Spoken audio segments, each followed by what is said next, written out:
professor aí, ó. Coisa boa. Oi, Eric, tudo bom? Prazer recebê-lo. Prazer recebê-lo aqui no nosso projeto, né, de série de saúde mental. Doutor Eli também, que está na luta na internet aqui também para a gente trazer boas informações, para a gente trazer informações de qualidade. A gente sabe que a internet tem um lado bom e um lado ruim. Então, muitas vezes, pessoas que nem são da área, né, ainda mais com um tema crescente de saúde mental, acabam trazendo mais dúvidas do que ajudar. Então, ter o professor Eli hoje com a gente, vou chamar de professor porque foi o professor e vai ser sempre o professor, né? Desde 2008. Estava lembrando, inclusive, ele, talvez o meu primeiro pôster, né? A gente fez junto em 2009, Possível Virada Maria com Lorazepam. Estava olhando aqui no meu 2009. Eu, você, a Luciana. Um pôster? 2009, um pôster no Congresso. Lembrava. 2009. Pois é, eu estava olhando aqui hoje. Mas vamos lá, pessoal, vou apresentar aqui Luciana vocês. Angélica. O pessoal já está chegando. A Luciana Angélica. Isso. Fizemos junto em 2009. Tem bastante tempo. Pessoal, doutor Eli é o seguinte. Para mim, o livro dele de psicopatologia, para mim tá? Eu posso falar, é o livro mais didático que existe. Aprendi muito com ele, foi um professor de psicopatologia. Porém, ele também tem uma especialização grande em transtorno bipolar do humor, coordena lá o ambulatório lá do IPUB da FRJ, é professor titular da Universidade Estadual do Rio de Janeiro, de psiquiatria, é professor permanente do programa de pós-graduação do IPUB, é escritor e é uma pessoa que a gente para escutar sempre. Os congressos, a sala dele fica cheia, então vocês estão tendo a oportunidade de estar com uma pessoa muito importante da nossa área, somando força, porque desde quando eu criei o canal, eu faço questão, professor, de a cada 2, 3 artistas ou atletas trazerem exemplos que já tiveram alguma patologia da psiquiatria e nem por isso deixaram de ser pessoas de sucesso. Eu faço questão também de convidar, sempre que possível, né, os nossos professores, as pessoas que ajudam e contribuem pela boa psiquiatria do país, para mostrar que o projeto não é meu, não é nosso, é de todo mundo que faz uma boa medicina, que luta por isso. Então, obrigado, é uma honra ter o senhor aqui com a gente. Vou passar a palavra para você apresentar aí para a turma, falar um pouquinho da sua história, um pouquinho da sua relação aí com o transtorno bipolar do humor, enfim, somos todos ouvidos. Em primeiro lugar, obrigado pelo convite, é um prazer participar. Transtorno bipolar é bastante interessante. A gente tem no IPUB, o Instituto de Psiquiatria da UFRJ, aqui no Rio de Janeiro, no campus da Praia Vermelha, um ambulatório especializado em transtorno bipolar. Então, a gente tem só pacientes com esse diagnóstico, nas terças da tarde. Então, o atendimento é gratuito numa universidade, então, atendimento de qualidade, assim, sem financiamento da indústria farmacêutica. A gente usa os remédios da farmácia do IPUB mesmo, e um ambulatório bastante útil para pesquisa, né? A gente tenta contribuir para um maior conhecimento sobre esse transtorno mental tão prevalente, tão grave, tão importante, né? Perfeito. Para vocês terem ideia, pessoal, eu sempre brinco aqui para o professor, quando eu recebo um professor aqui, eu também sou um ouvinte, né? Também quero sempre estar aprendendo. Então, eu vou trazer algumas perguntas que mais se repetiram aqui na caixinha de perguntas dos nossos seguidores. Já estamos com mais de 700 pessoas aí ao vivo para escutar o nosso debate aí sobre esse importante tema.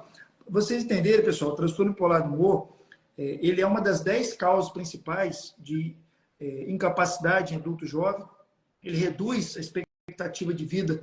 Tem estudos que mostram 10 anos ou até mais do que isso, não só pelo transtorno bipolar do humor, mas também por outras comorbidades, como questões cardiológicas, próprio diabetes. Traz muita deterioração da sociabilidade da pessoa, um prejuízo funcional e que tem tratamento, né? Então, a gente está aqui justamente para trazer informações para vocês, para que vocês se identifiquem sinais de astreio. Não é uma consulta, como eu sempre falo, mas se você não tem nem informação de como ele se apresenta, tá? Existem muitos folclores, muitos estigmas em relação a isso, e o nosso papel aqui como profissional da saúde é trazer essas informações para que tire, desmistifique isso e poder contar com o doutor Lee, como eu falei, é uma honra aqui para a gente. Então, vou passar para a Lavínia ali, ó, pergunta que se repetiu, tá? Várias vezes aqui. Doutor, de manhã eu estou feliz, de tarde eu estou triste, à noite eu estou mais irritado.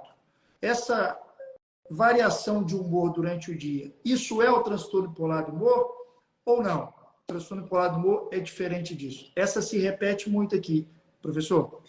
É diferente disso, porque o transtorno bipolar ele apresenta dois tipos de crise, a mania e a depressão.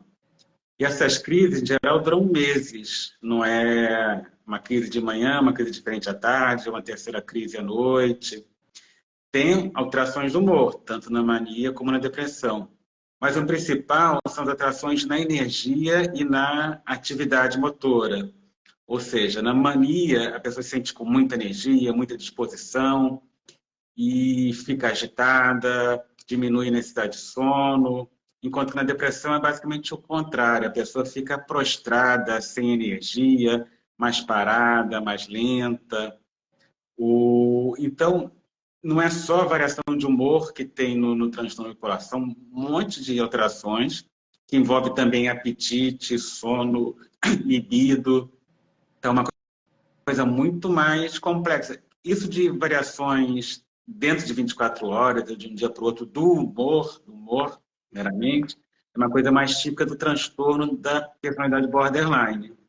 A pessoa é sempre daquele jeito, tem uma crise um dia, está um pouco melhor no outro, varia o humor dentro de 24 horas, mas no transtorno da personalidade borderline, a pessoa é daquele jeito. A personalidade foi moldada daquela forma, uma forma patológica, a pessoa está um pouco melhor, um pouco pior, mas nunca está normal. No transtorno bipolar, tipicamente, entre as fases de mania e depressão, a pessoa volta ao normal, não tem sintoma nenhum.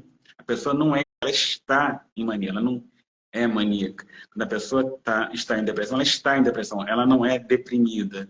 São fases, são episódios que têm início e fim. E entre as crises, o indivíduo tipicamente volta ao normal. Perfeito. E, professor, sobre a questão da hipomania e da mania, ou seja, as diferenças principais, também foi uma pergunta que os seguidores pediram muito para fazer para o senhor. Como é que a gente pode passar isso para eles? Basicamente, a hipomania, como o nome indica, é uma mania leve, com menos sintomas, menos gravidade, nunca tem delírio ou alucinações, que são sintomas psicóticos, não precisa haver internação. E muitas pessoas até funcionam melhor na mania leve, na hipomania, do que quando estão normais.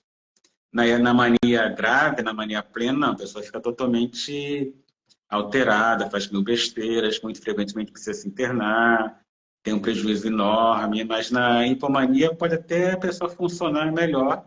Pois é. O problema é que a hipomania não se mantém para sempre. Ou a pessoa vai ter um agravamento, vai entrar num quadro de mania mais grave, ou depois vai ter depressão.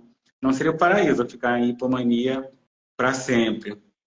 Mas também é um pouco criticável esse conceito de hipomania, que é uma mania leve. Por que ninguém fala hipodepressão? Porque existe depressão leve também. Então, hipomania é mania, porém leve. Mas qualquer quadro em medicina pode ser mais leve, mais grave, moderado.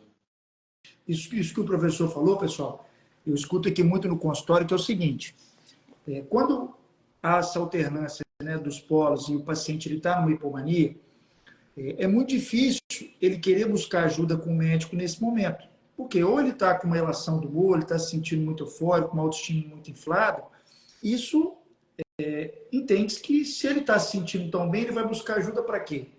Então, uma das dificuldades que a gente tem aqui, eu peço muito para vocês que estão vendo a gente aqui, é que os sinais iniciais, precoces em relação a qualquer um dos polos, tanto da hipomania ou da mania, ou de um quadro depressivo, que a gente chama de psicoeducação, de conhecer quais são os que primeiro, os sinais, uma diminuição da necessidade do sono, ficar mais falante. Isso é fundamental, porque depois que você tem uma alteração importante do humor, por exemplo, você está numa euforia desproporcional, ou seja, não aconteceu nada diferente na vida, e você está com essa sensação de mais prazer, de autoestima inflada, essa hora você vai ter prejuízos funcionais, porque muitas vezes você não vai conseguir, você acha que você está rendendo o trabalho, mas você está com uma distraibilidade grande, você acaba tendo muitas ideias, acaba não concretizando. Isso, na verdade, atrasa a busca aqui ao tratamento, e com isso, quanto mais você não vai tratando, mais as crises podem ficar mais próximas, mais intensas, mais refratárias ao remédio.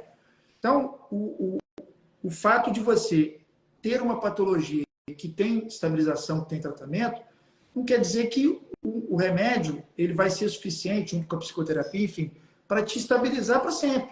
Como qualquer patologia, né, professor? Ele pode oscilar. E ter essa psicoeducação, você saber, conhecer a patologia, de como que ela inicia, talvez, o início de um dos quadros de hipomania, de mania ou de depressão, é fundamental para que a gente corrija o mais rápido possível, ajuste o que tem que ajustar, porque uma das maiores dificuldades que a gente tem é o paciente conseguir manter o tratamento a longo prazo. Correto, professor? Você vê essa dificuldade também do paciente se manter tratando de forma contínua? Você falou na hipomania, mas mesmo na mania grave, a pessoa pode se sentir muito bem.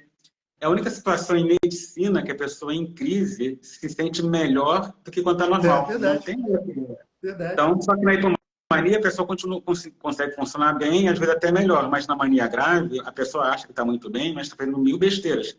Está andando pelada na rua, está gastando dinheiro que não tem, está brigando com todo mundo, não consegue dormir e nem quer dormir e não deixa a família dormir, se envolve em mil confusões, se coloca em situações de risco. Para o leigo mesmo, né, o psiquiatra que inventa, o leigo olha para a pessoa, essa pessoa está completamente fora de si, essa pessoa está louca, mas a pessoa está se sentindo muito bem. Então, como você falou, a pessoa, como é que eu vou querer me tratar se eu estou me sentindo com mais energia, com mais libido, com mais autoestima, mais autoconfiança? A pessoa se sente assim o máximo. É igual as pessoas usam cocaína para ter esse efeito. Então, uma situação de mania ou hipomania, é o mesmo efeito. A cocaína aumenta a atividade da dopamina no sistema nervoso central, no cérebro, e parece que na mania acontece a mesma coisa. Então, é um estado prazeroso. A pessoa, como é que ela vai achar que isso é doença? Só que ela se coloca em situações de risco terríveis, e essa crise depois vai acabar, a pessoa vai ter depressão, 10% pelo menos dos bipolares cometem suicídio, não apenas tentam, eles morrem em tentativas de suicídio. Então, a psicoeducação, como você estava falando, é fundamental para a pessoa sentir, entender que não só a depressão com sofrimento é doença, mas a mania, aquela vivência prazerosa de felicidade plena, já vi essa expressão algumas vezes, de estar com muita energia, ligado na tomada 220, que isso é patológico também, que é uma situação muito grave, que o transtorno bipolar é muito grave. Então, o paciente, a família e a sociedade, de uma forma geral, precisam ser informados sobre isso, né? A psicoeducação. Professor, muitos me perguntam se existe diferença na prática da depressão unipolar, ou seja, que ela não está ligada à alternância com a hipomania, com a mania da depressão bipolar, né, que faz parte dessa alternância. Na prática ou na teoria, ou seja, o que o senhor pode falar para essas pessoas que trouxeram essas dúvidas, né? Se a gente olhar os critérios diagnósticos da depressão, do transtorno depressivo maior e da depressão do transtorno bipolar, são exatamente os mesmos, no DSM-5, né, na classificação da Associação Psiquiátrica Americana. Alguns estudos apontam que tem alguns sintomas que seriam mais comuns na depressão bipolar, outros na unipolar, mas eu acho isso muito furado. Eu acho que até muitos autores importantes questionam a separação do transtorno bipolar com a depressão unipolar, o transtorno depressivo maior. Porque a depressão é a mesma, a única diferença é se houve ou não um episódio de mania ou hipomania. Então, teve depressão. Tá, depressão. Essa é bipolar ou unipolar.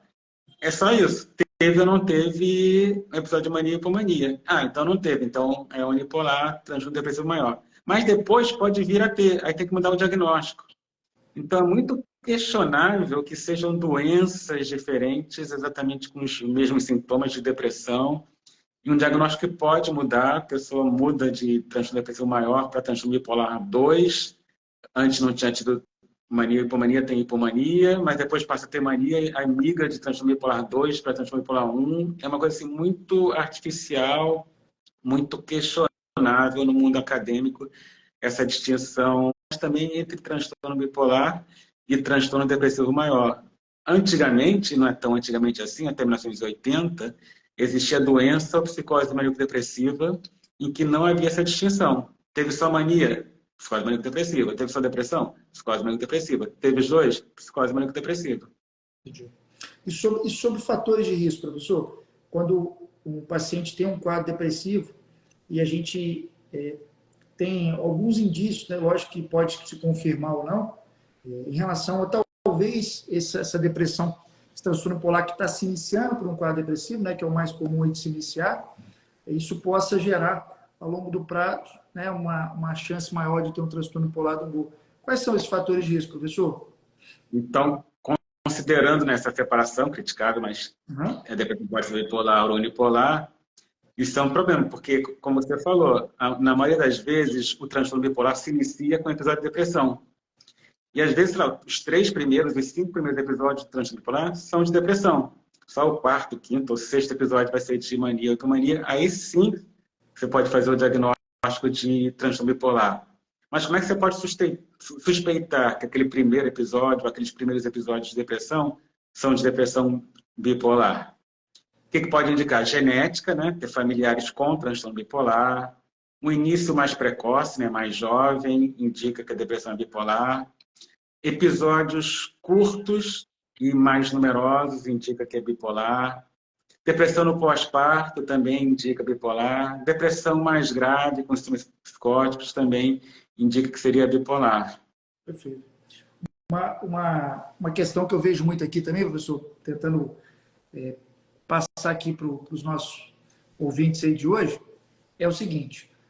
Doutor, olha só, eu tive lá atrás, né, uma história que tudo bem, eu me recordo de ter tido um episódio que durou dias, não relacionados a problemas do cotidiano, onde eu gastei mais, tive mais libido, dormi poucas horas, em vez de acordar cansado, eu acordei com uma energia vital, fazendo as coisas do dia a dia como se tivesse dormido bem, o que não é fisiológico.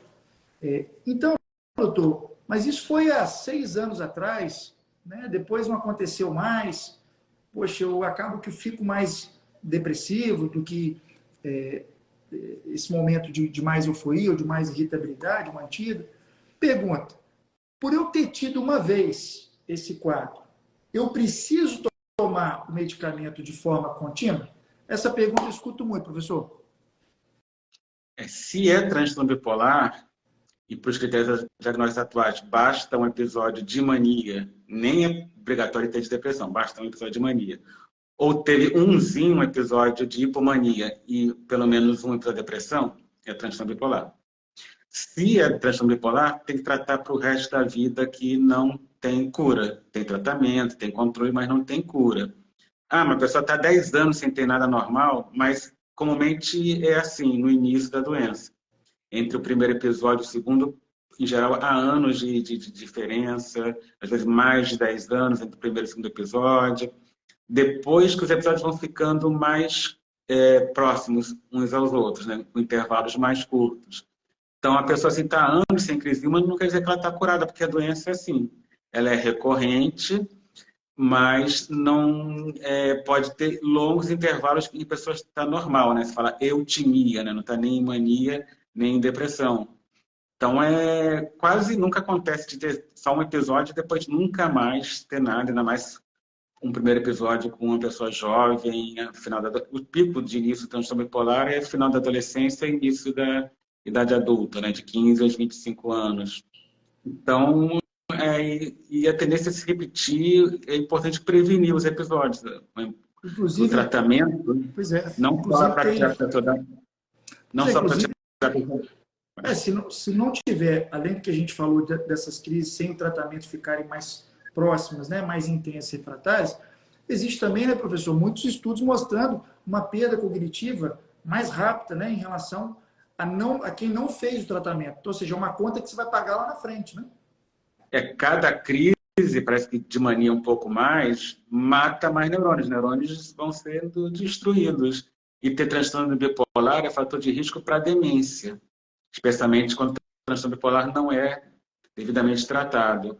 O lítio tem se mostrado, além de comprovadamente eficaz para diminuir o risco de suicídio, parece também que previne demência em indivíduos com transtorno bipolar. Esse é um tema que o professor trouxe também, que eu recebo muito aqui. Doutor, fui num ortomolecular desse aí, um nutrólogo desse aí, que pede um monte de exame, ele me pediu lítio e veio 0. Eu vim aqui porque eu fiquei preocupado, eu entrei na internet aqui, vi que lítio tem a ver com transtorno bipolar, eu queria ver se eu tenho. Então, assim, pessoal, o lítio é o elemento da tabela A periódica, ele é 0 no corpo. Então, ou seja, quem não toma o lítio, não tem nem por que dosar. A partir do momento que você usa uma substância igual o ferro, né, que você consegue palpar, você passa a ter ali uma concentração. Então, é um dos poucos medicamentos que tem uma fidedignidade com uma concentração que vai crescendo de acordo com o que você vai ingerindo. Mas eu peço aqui para vocês, se vocês não tomem o lítio, não façam o exame de lítio. Pergunta para esse médico que está te perguntando. É igual dosar serotonina no sangue, que não é a mesmo sistema nervoso central, psiquiatria não tem exame, diagnóstico é clínico. Pergunta para ele por que ele está te pedindo lítio, se, teoricamente, o lítio ele tem que vir 0. É igual você dosar diamante. Não existe, tem que vir 0. Você ainda pega muito isso, professor, no seu dia a dia de atendimento? De vez em quando eu ouço um paciente contar, pediram para eu dosar o lítio, deu 0. Então, isso comprova que o diagnóstico, que eu preciso tomar lítio, não é besteira, porque tem que dar 0 mesmo, né? Escuta, estou com deficiência de lítio, né? Às vezes o paciente ouve isso de um médico, de um psiquiatra, ou intui, erroneamente, deu 0, então estou com deficiência de lítio, preciso tomar lítio. Alguns psiquiatras talvez não má fé, mas engano para convencer o paciente, mas eu acho uma estratégia ruim, aí emenda para o paciente, dizem isso, está com deficiência de lítio, então você tem que tomar lítio. Mas eu prefiro sempre dizer a verdade, né? Eu vejo muito nos médicos nutrosos, automoleculares, que pede aquela gama de exame, bore, um monte de coisa. Aí assim, tá vendo como é que você está estressado, ansioso? Ó, porque o lítio está baixo, porque a sua serotonina está baixo. Vou repetir, pessoal. Os exames que a gente tem na psiquiatria são para buscar outras patologias que geram sintomas parecidos. Alteração de tireoide, vitamina B12, não para fazer um diagnóstico. Então, se pedir um exame de lítio para você sem você tomar, peço, por favor, vocês estão aqui, ó, mais de 700 pessoas aqui com a gente, para perguntar para o médico que está te pedindo. Mas aqui, você está pedindo o lítio por quê? Qual é o motivo? Perguntar não ofende. Professor, um pouco do seu livro, fala para a gente do livro que está sendo lançado. O pessoal perguntou lá. Pegando. Tem invertida a imagem? Está invertida ou não? Não, dá para ver. Tá ótimo. Conta um pouquinho para ele da história dele. Eu lancei agora em agosto com minha aluna de mestrado, a Tiara Cruz, esse livro que se chama Fogo e Cinzas, as incríveis histórias de bipolares famosos. A gente pegou as histórias de 17 pessoas famosas que comprovadamente tinham transtorno bipolar. Não elas meramente receberam esse diagnóstico, tem muitos diagnósticos errados. A gente estudando as biografias dessas pessoas, ficou bem claro que elas sofriam de transtorno bipolar, já morreram, ou sofrem, algumas estão vivas, de transtorno bipolar. Então, a gente fala das vidas dessas 17 pessoas, que são pessoas que se destacaram de alguma forma, né? Pessoas famosas, vou falar rapidamente a lista delas, e falamos do adoecimento mental mesmo. Várias delas cometeram suicídio, várias tiveram internação psiquiátrica, várias foram tratadas com eletroconvulsoterapia e várias foram artistas bem-sucedidos. Dos 17 personagens, 11 são ou eram artistas. Então, tem Van Gogh, Virginia Woolf, Carrie Fisher, Ernest Hemingway, Santos Dumont, Alberto Santos Dumont, o rapper Kanye West, Sylvia Plath, Ulisses Guimarães, a Dona Maria I, rainha de Portugal, que em Portugal era chamada de Maria a Piedosa, no Brasil foi chamada de Maria a Louca. Inclusive, ela morreu aqui no Brasil. O rei George III da Inglaterra, né? Tem até um filme, As Loucuras do Rei George, e provavelmente sofria de transtorno bipolar. Por aí vai, são 17 personagens. Então, o livro assim, escrito com uma linguagem simples, para o leigo também poder ler. E de uma certa forma é interessante, é lúdico, né? Você conhecer a vida de famosos, né? As pessoas gostam de saber das fofocas dos famosos. É uma maneira até de diminuir o estigma em relação ao Perfeito, transtorno bipolar. perfeito. E a gente, até pessoas que foram muito bem-sucedidas tinham essa doença grave, né? Ulisses Guimarães, um dos políticos mais importantes da história do Brasil.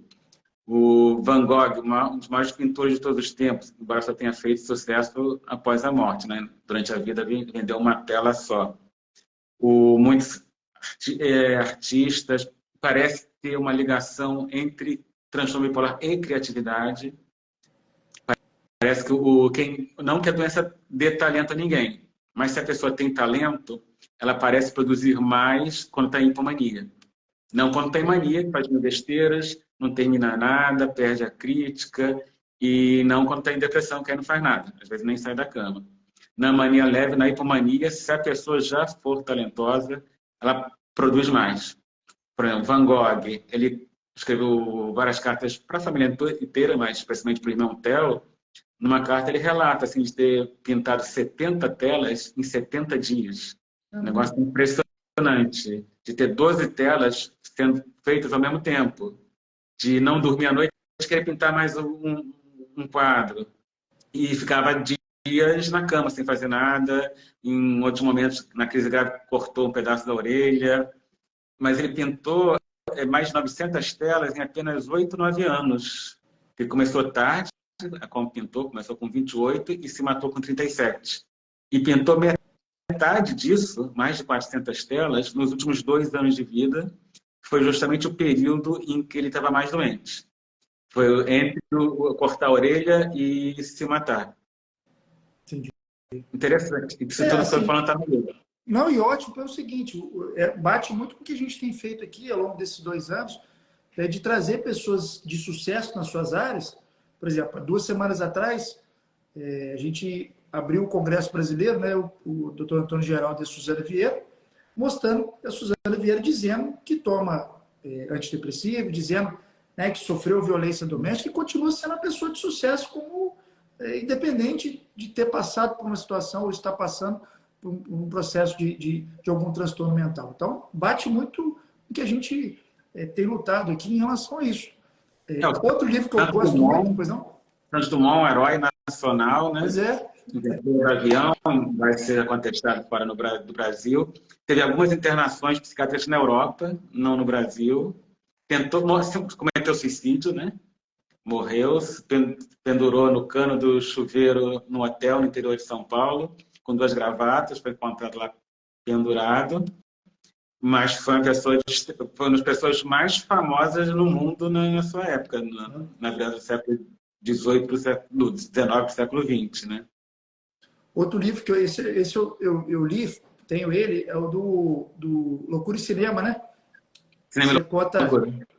Esse, para quem gosta de filme, pessoal, fala um pouquinho dele ali, sobre esse livro. Esse livro eu gosto muito.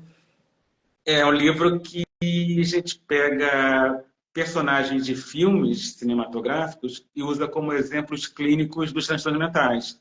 Então, pega assim, sabe, Uma Mente Brilhante, para falar de esquizofrenia. Só que com Russell Crowe, o filme até ganhou o Oscar.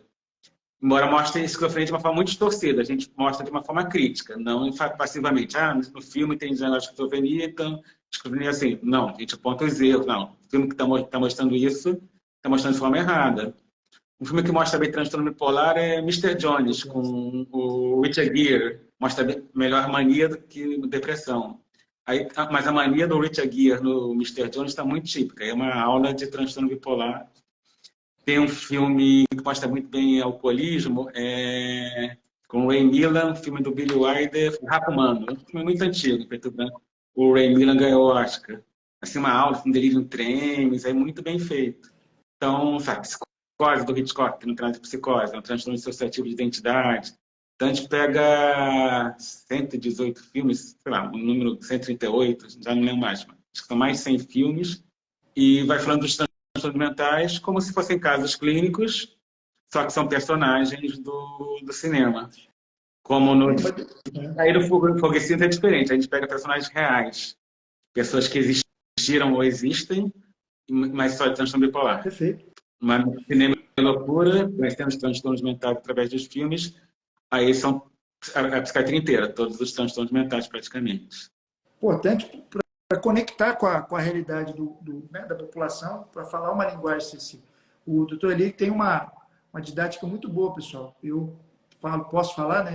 Porque, como eu falei, eu gosto muito de psicopatologia e o livro dele é o livro que eu tenho de referência, meus alunos também, eu sempre cito ele. Ele fala com uma linguagem que fica muito didática. Então, para quem gosta do tema, fica aí minha sugestão, porque realmente tem conteúdo, né? Enfim, pessoa que tem uma experiência e um estudo muito grande e com essa linguagem mais acessível.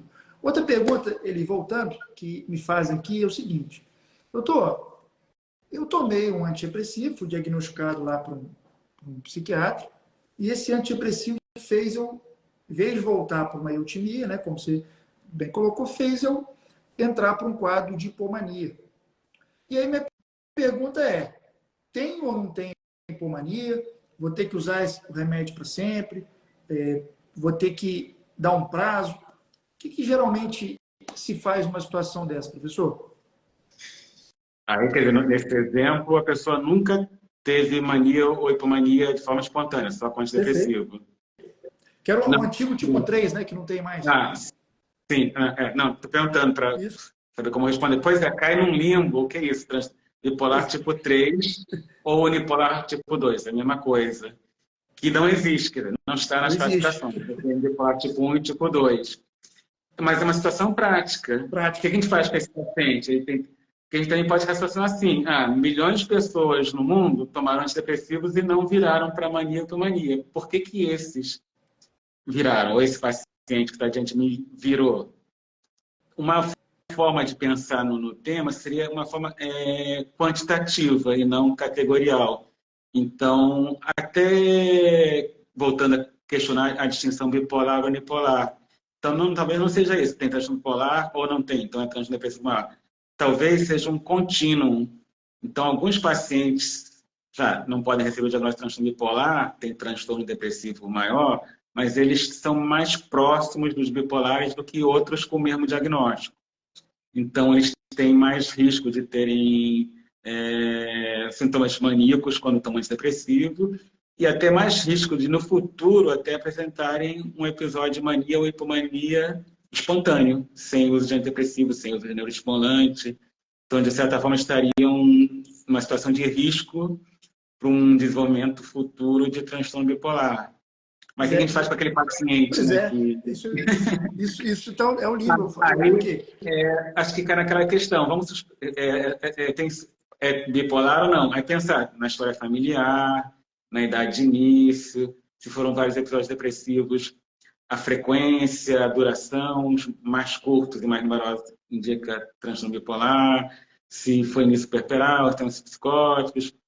Então você vai meio que tem mais elementos puxando para um lado, mais para o outro, né? Mais para o lado bipolar, mais unipolar, e caso a caso se decide. Eu vou tratar como se fosse bipolar, ou espero ver o que vai acontecer nos próximos meses e anos, né?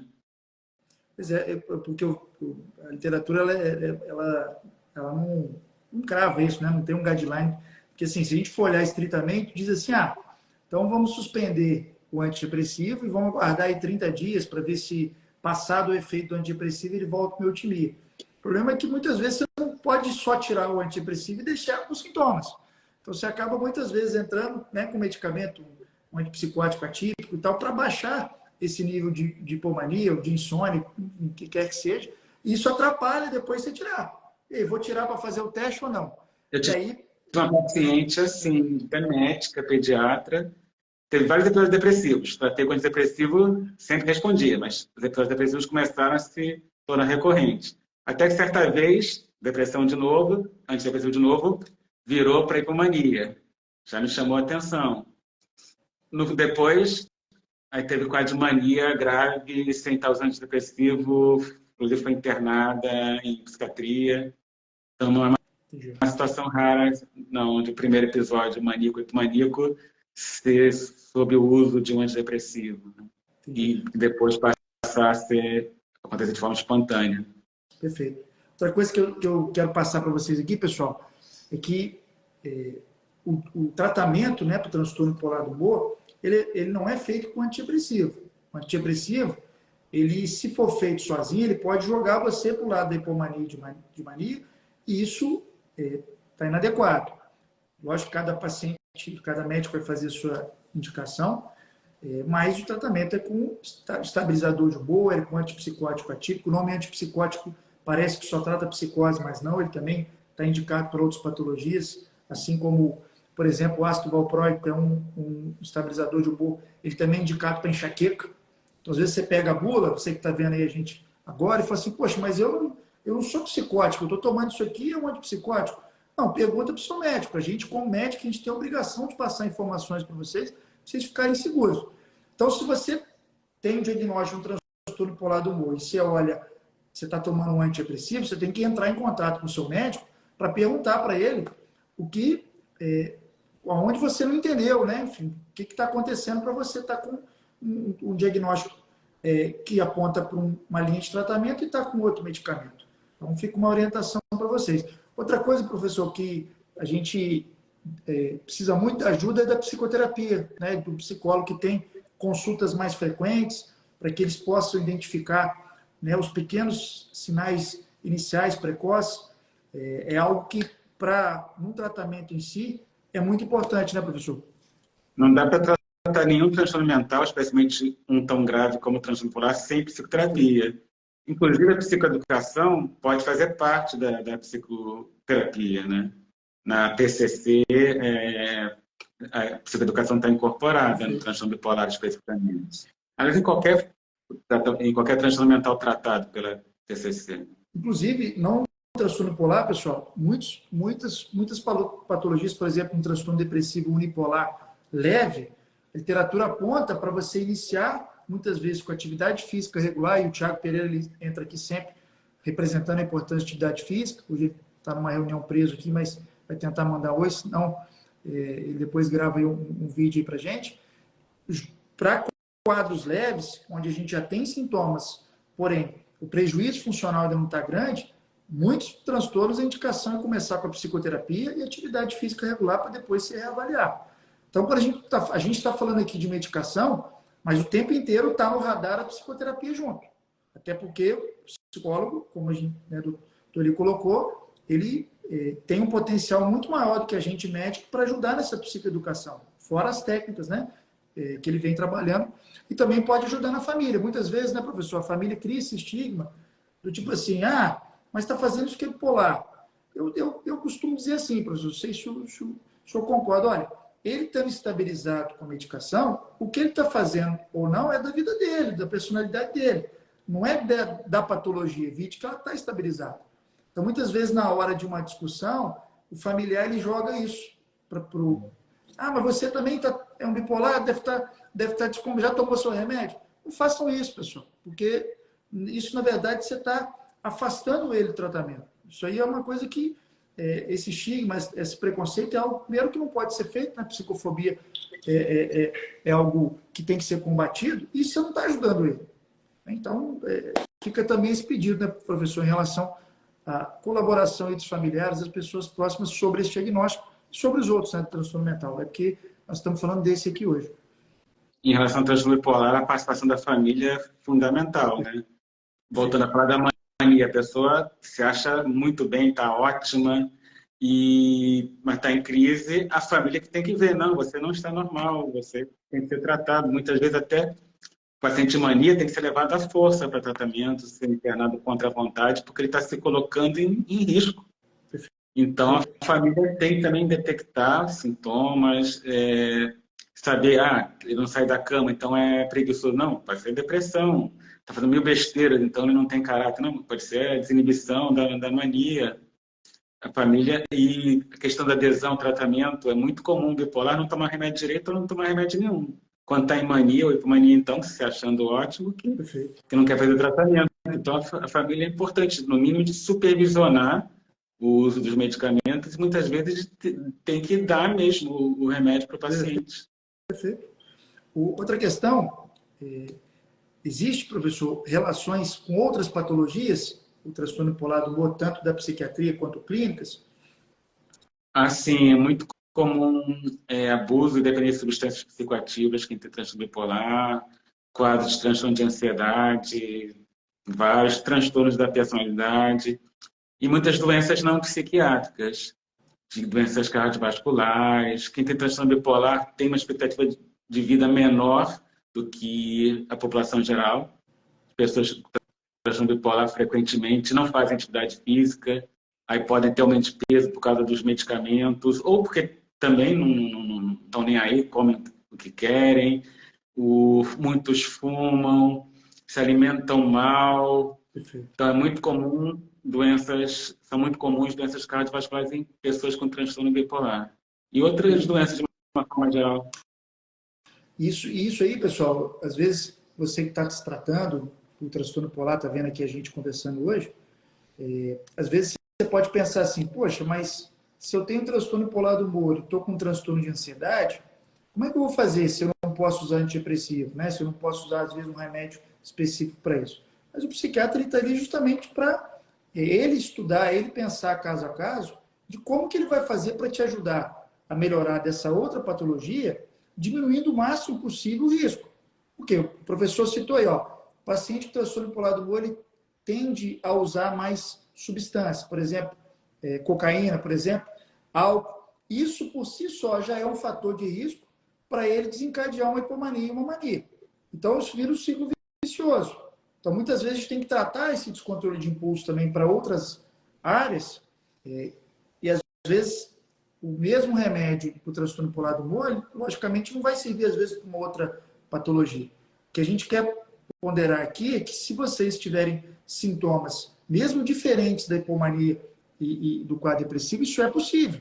Isso a gente chama de comorbidade, ou seja, além do transtorno bipolar, você tem uma outra patologia, como o professor colocou, é mais comum, inclusive, você ter outras patologias associadas. Então, não é só para você ficar ligado nesses sintomas. Esses são os principais, porque é a doença de base. Mas, com o seu psiquiatra, o seu psicólogo, você pode apresentar outros sintomas. Você tem que sinalizar isso para ele. Não vai já chegar e tomar um remédio por conta própria. Enfim, quando você for em outro médico, você tem que falar os medicamentos que você usa, seja, se for um clínico, cardiologista, que muitas vezes o remédio dele pode interferir com o nosso, ou pode, inclusive, por exemplo, vou colocar um qualquer corticoide, às vezes usado em dose alta, pode colaborar, inclusive, para um quadro de hipomania. Sempre você tem que estar passando para o seu médico e para o seu psicólogo, toda vez que você te prescrever um outro remédio, toda vez que apareceu, infelizmente, alguma doença clínica, para poder ajustar isso. Mas o que a gente quer deixar aqui como mensagem, né, a gente já está aí batendo na trave do tempo, pudesse ficar aqui mais tempo aí com o nosso professor, é que fazendo o tratamento correto, né, professor, a pessoa consegue levar uma vida saudável, consegue funcionar. Seu próprio livro aí está mostrando aí que isso é não só possível, como é bem possível. E é uma mensagem que eu queria que o professor deixasse aí para a gente, para quem está mais de 750 pessoas aí ao vivo, escutando, né, uma pessoa tão estudiosa, uma pessoa tão dedicada aí à psiquiatria como o professor Elie Cheriot. O transtorno bipolar é muito grave, mas, em geral, ele consegue ser bem controlado. Mas desde que a pessoa siga bem o tratamento. Não só tomar os medicamentos, mas isso que você já falou, a atividade física, também alimentação saudável, coisas de hábito, assim, não usar álcool, não usar drogas, dormir mais ou menos cedo, acordar mais ou menos cedo. São todos hábitos saudáveis que são importantes para qualquer pessoa, mas no transtorno bipolar são especialmente mais importantes. Para dormir pouco desencadeia mania em quem tem transtorno bipolar. Perfeito. E qualquer droga, cocaína, então, desencadeia facilmente mania, abstinência vai provocar depressão. Então, a pessoa tem que ter muitos cuidados, igual se uma pessoa com diabetes. A pessoa tem que tomar insulina, hipoglicemia antes, uma doença crônica, tem que ter uma dieta adequada. E é uma doença grave, mas que pode ser bem controlada. Hipertensão é a mesma coisa. E transtorno bipolar é a mesma coisa. Pô, que ótimo.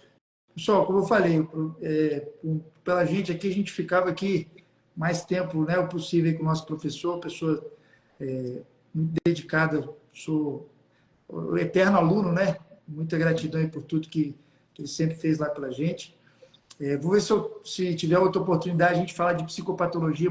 Tem muito aluno aqui de psicologia, muito aluno de psiquiatria. Vocês vão ver como que também ele dá um show como ele deu aqui hoje para a gente. A gente pode falar um dia sobre o delírio de Bentinho, no Dom Casmurro de Machado de Assis. Pois é, perfeito.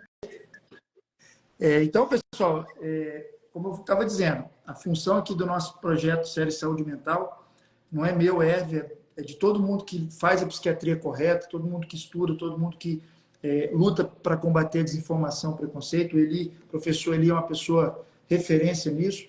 Vide aí, né, o tanto de livros que ele escreve para justamente conectar aí com a população, para combater esse estigma, essa má informação que foi criada erradamente ao longo do tempo. Queria te agradecer, Eli, vou deixar a palavra final aí para você, e sempre que você puder, aqui a casa vai estar sempre aberta aí para você, ver se a gente se aproxima aí cada vez mais, porque ter pessoas como você é algo que, para mim, para todos os psiquiatras e psicólogos, deixa a gente muito feliz quando você está perto. Escutar você sempre é uma coisa muito que dá muito prazer e segurança, e agradeço de coração a disponibilidade. Vou deixar você dar uma boa noite aí para a turma. Obrigado aí pela audiência, pessoal. Eu que agradeço, foi um prazer. Fazer só mais um pouquinho de propaganda do livro. Tá lá, pessoal. Fogo e Cio, recomendo.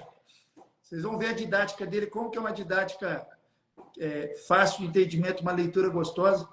E que está disponível pela Amazon ou pela editora dos editores, mas pela Amazon consegue fácil achar. Baratinho, ótimo livro, uma leitura agradável para ler. Recomendo. Escrito com uma linguagem bem simples. Recomendo. Pessoal, uma boa noite a todos. Eli, mais uma vez, muito obrigado, viu, pela disponibilidade, pelo carinho aí. E se precisar de mim aí, estou à disposição. Ver se a gente se encontra mais vezes aí nessa luta aí na internet aí para melhorar todas as informações da psiquiatria. Combinado? Será um prazer, combinado. Uma boa noite a todos, pessoal. A luta aí continua. Obrigado, Eli. Um abraço a todos. Tchau.